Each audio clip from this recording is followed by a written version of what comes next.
വേദിയിലിരിക്കുന്ന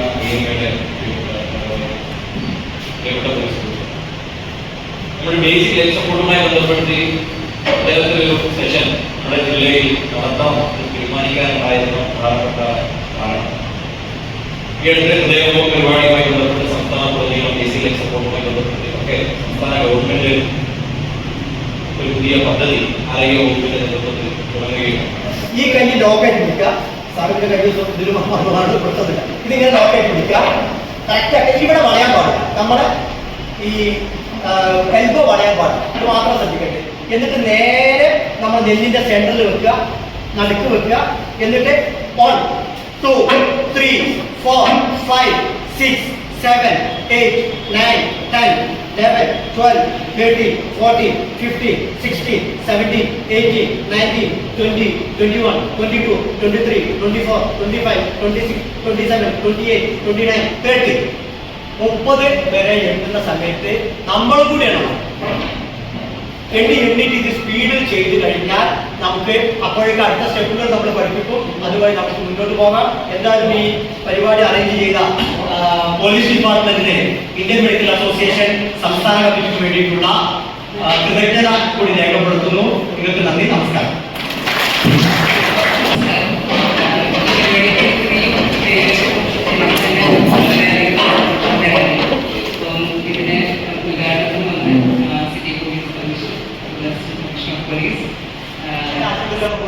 മാവുമായിട്ടാണ് കൊടുക്കുന്ന CPR കറക്റ്റാണെന്ന് check ചെയ്യും.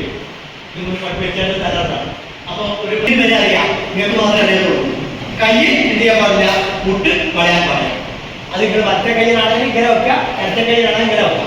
ഇങ്ങനെ വെച്ചിട്ട് ഈ ഭാഗമാണ് നമ്മളെ ബോഡിയിൽ ടച്ച് ചെയ്യുന്നത്. ഈ ഭാഗം വിരലല്ല, വിരല് തട്ടാൻ പാടില്ല. ഇത് വെച്ചിട്ട് നിങ്ങൾ എന്ത് ചെയ്യുക, നേരെ കാല് എന്ത് ചെയ്യാം, മുട്ടുത്തിരിക്കാം. മുട്ടുകുത്തിട്ട് എന്നിട്ട് നേരെ നെല്ലിന്റെ നടുക്ക് വെക്കാം. ഈ നെല്ലിന്റെ നടുക്ക് എവിടെയെന്ന് അറിയാൻ ബുദ്ധിമുട്ടുള്ള ആൾക്കാർക്ക് ഈ 2 നിപ്പിൾസിന്റെ നെല്ലുണ്ട്, നമ്മുടെ നിപ്പിളിന്റെ ഈ വെച്ചിട്ട് അതിന്റെ സെന്ററിൽ ഒരു വര വെച്ചാൽ മതി. ഈ പാത്രം ഭയങ്കര വേണ്ട, മുട്ടുകുത്തുക, സെന്ററിൽ വെച്ചിട്ട് 1 2 3 4 5 6 7 8 9 10 11 12 13 14 15 16 17 18 19 ഇങ്ങനെ നമ്മൾ ഒരു മിനിറ്റിൽ 120 വരെ എത്തുന്ന രൂപത്തിൽ അമർത്താം. അത്ര സ്പീഡിൽ അങ്ങനെ വരാമെന്ന് വേണ്ട. നേരെ പിടിച്ചിട്ട് 1 2 3 4 5 6 7 8 എണ്ണ ഇതേ ടോണിൽ നമ്മൾ അറിയാതെ ഒരു മിനിറ്റിൽ ഏകദേശം 120 കംപ്രഷൻ വരും. ഇത് നമ്മൾ ചെയ്യും തോറും തലച്ചോറിലേക്ക് എന്താവും, പമ്പ് ചെയ്തുകൊണ്ട് ഇത് ഇരുന്നുകൊണ്ട് ടാപ്പടിച്ചാവും. നേരെ വരിക. എന്നിട്ട് അറിവൊക്കെ അറിവൊക്കെ അറിവൊക്കെ അറിവൊക്കെ അറിവൊക്കെ അറിയാത്ത ആൾക്കാരുടെ അമ്മായി അമ്മായി അറിവൊക്കെ ഷൗട്ട് എന്നാണ് പറയാം. ഓക്കെ, ഇത് കഴിഞ്ഞാല് ഇയാൾ ജീവന്റെ ലക്ഷണങ്ങളൊന്നും കാണിക്കുന്നില്ലെങ്കിൽ അതിന്റെ അർത്ഥം ഗുരുതരമായ അവസ്ഥയാണ്. ഉടൻ തന്നെ help and call ambulance, help and call ambulance, ആംബുലൻസിലേക്ക് വിളിക്കുക. അത് വേറൊരാളാണ് ചെയ്യേണ്ടത്, നമ്മളല്ല. ഹെൽപ്പിന് വരുന്ന ആളോട് ഒന്നിവിടെ വരും, ഒരു ആംബുലൻസ് വിളിക്കുമെന്ന് പറയാം. പിന്നെ ഈ വന്ന ആളാണ് നമ്മളെ സഹായിക്കേണ്ടത്, നമ്മൾ ക്ഷീണിക്കുമ്പോൾ ചെയ്യേണ്ടത്. അത് കഴിഞ്ഞ് ഇയാൾ ജീവന്റെ ലക്ഷണങ്ങളൊന്നും ഇല്ലെങ്കിൽ നമ്മൾ എന്ത് ചെയ്യുക, നേരെ ഇയാളുടെ അടുത്ത് മുട്ടുമടക്കി 2 കൈയും കൂടി നമ്മൾ ഇതാക്കിയതിനു ശേഷം വെച്ച് കൈകൊണ്ട് വളയാതെ നെഞ്ചിന്റെ നടുക്ക് വെച്ച് 1 2 3 4 5 ഇങ്ങനെ 30 പ്രാവശ്യം കൊടുക്കുക എന്നുള്ളതാണ് ഇതിൽ ചെയ്യേണ്ട വളരെ പ്രധാനമായ കാര്യം. ഞാൻ ഇതൊരു ജസ്റ്റ് അനുഭവം, ഞാൻ പലപ്പോഴും പറഞ്ഞ അനുഭവം കൂടി പറയാം. എന്റെ ഒരു ഇതേപോലെ ട്രെയിനിങ് കൊടുത്ത ഒരാള് സേലത്ത് ഒരു ക്യാൻറ്റീൻ പോയി, സേലം തമിഴ്നാട് സേലത്ത് ഒരു ക്യാൻറ്റീൻ പോയപ്പോ അവിടെ തടിച്ചെടുത്ത് ഒരു ഇങ്ങനെ അവിടെ എല്ലായിടത്തും ഈ ഇവരോ ഒരു തമാശക്കാരുണ്ട്, അയാളുടെ കോമഡി ഇങ്ങനെ എല്ലാ ഹോട്ടലിലുണ്ട്. അപ്പൊ ഇത് കണ്ടിട്ട് ഈ ലേഡി കോളിഫ്ലവർ നിന്നാണ് നിന്നുകൊണ്ട് ഇത് കണ്ടു സ്റ്റക്കായി പോയി. അപ്പൊ എല്ലാവർക്കും എന്താ ചെയ്ത് തരാൻ നിൽക്കുമ്പോ നമ്മുടെ ചങ്ങായി നമ്മളിപ്പോ അടുപ്പിച്ച ഞാൻ ഒരു ക്ലാസ്സിൽ ഒരാൾ നേരെ ചെന്നു. എന്നിട്ട് അവരോട് ചോദിച്ചു, തൊണ്ടക്കൊരാൾ കുടുങ്ങി ആദ്യം ചെയ്യുന്ന സ്റ്റെപ്പ് എന്താ? ഒന്നും ചെയ്യില്ല. അയാളോട് എന്ത് പറ്റി ചോദിക്കുക. തൊണ്ടക്കെന്തോ കുടുങ്ങി എന്ന് പറഞ്ഞാല് അവരുടെ ചുടുവെള്ളം കുറിച്ച് നിൽക്കുന്നതാണ്. അപ്പൊ ഫസ്റ്റ് സ്റ്റെപ്പ് എന്താ? എന്തു പറ്റി നമ്മൾ ചോദിക്കണം. നമ്മൾ അസസ് ചെയ്യണ്ട, ജസ്റ്റ് ചോദിക്കുക എന്തു പറ്റി. അപ്പൊ തൊണ്ടയിൽ എന്തോ കുടുങ്ങി കുറച്ച് മരം പറയും ചുടുവെള്ളം കുടിച്ചാൽ മതി, പഴമില്ല എന്തായാലും പകരം എന്തോ ശബ്ദങ്ങൾ വരികയാണെങ്കിൽ അപ്പൊ പറയും ശരിയാക്കില്ല.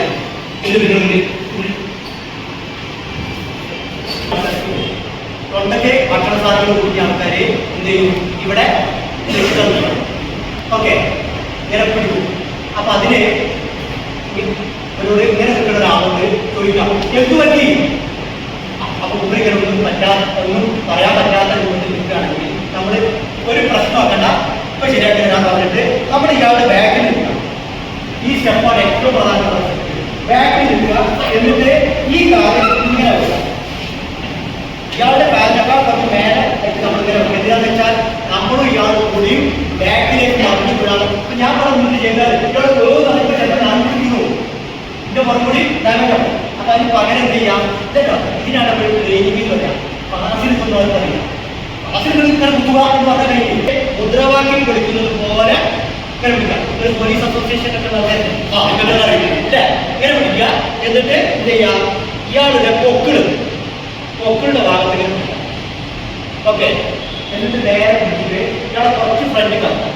എന്നിട്ട് ശക്തിയായിട്ട് 1 2 3 4 5 5 പ്രാവശ്യം ശക്തിയായി ഉള്ളിലേക്ക് ചെയ്തു കഴിഞ്ഞാൽ മണ്ടയിൽ പിടിക്കുന്ന സാധനം തെറിച്ചു.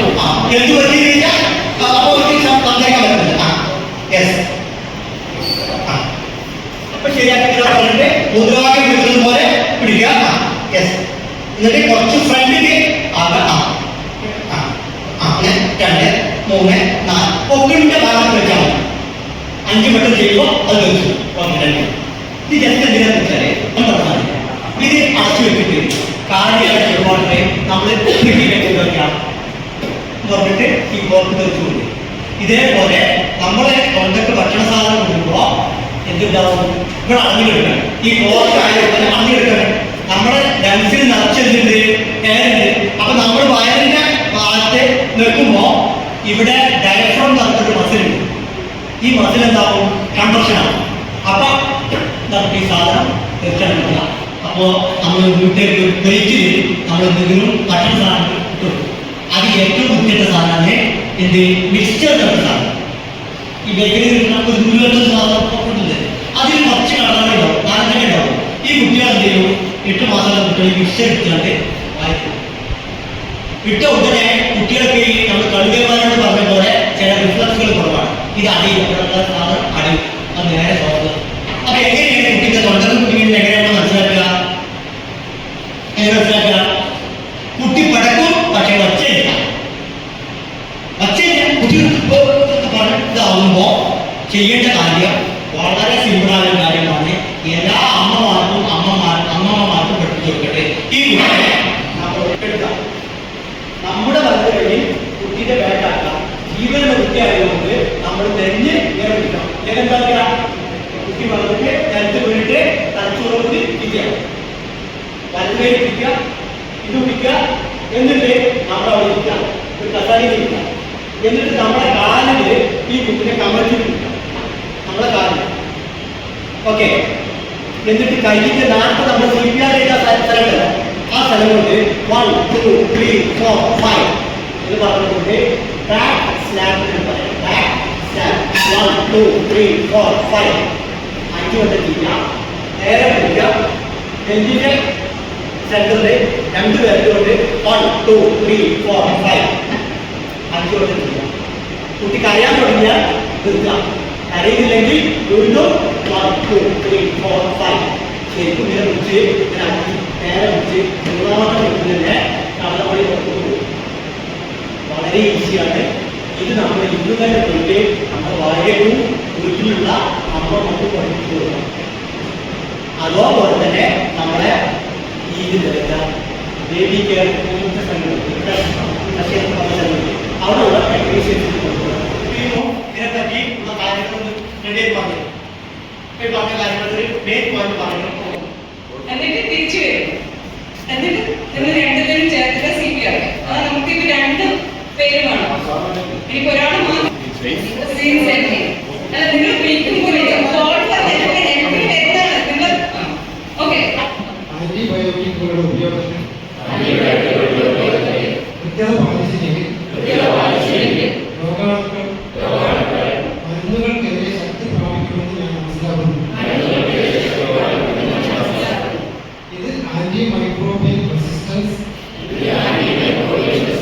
എന്ന ചികിത്സാ പ്രതിസന്ധിക്ക് ഇടയാക്കും. ആന്റിബയോട്ടിക് മരുന്നുകൾ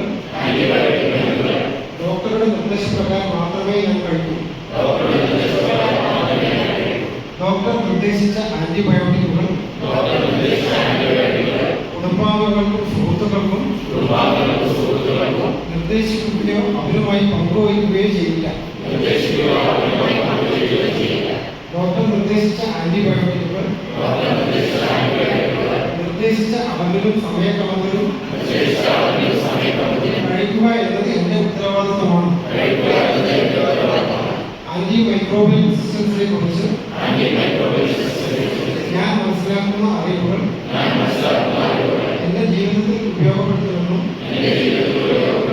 മറ്റുള്ളവർക്ക് പകർന്നു കൊടുക്കുമെന്നും ഞാൻ പ്രതിജ്ഞ ചെയ്യുന്നു.